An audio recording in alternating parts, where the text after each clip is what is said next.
ជំរាបសួរអ្នកទាំងអស់គ្នានេះគឺជាភេសជ្ជៈដែលនាងខ្ញុំតែងតែទទួលទានជារៀងរាល់ព្រឹកដើម្បីលាងសម្អាតជាតិពុលនៅក្នុងរាងកាយក៏ដូចជានៅក្នុងថ្លើមតែម្ដងវាពិសេសខ្លាំងសម្រាប់អ្នកដែលចូលចិត្តទទួលទានស្រាបៀរជាប្រចាំដំបូងឡើយនាងខ្ញុំមានដើមសាឡារីចំនួន1គុំដែលខ្ញុំទើបតែទិញមកពីផ្សារប៉ុន្តែយើងអត់ប្រើទាំងអស់ទេគឺយើងប្រើតែ2ឬ3ធាងប៉ុណ្ណោះក្នុង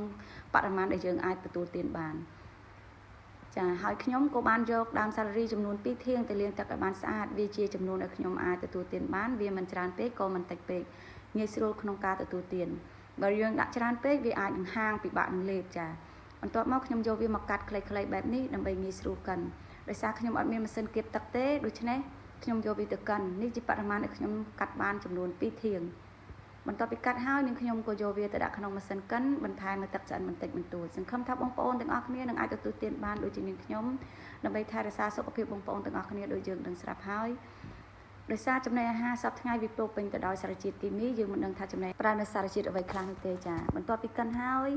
នាងខ្ញុំក៏យកវាទៅច្រោះដើម្បីយកទៅទឹកយកមកទទួលទាន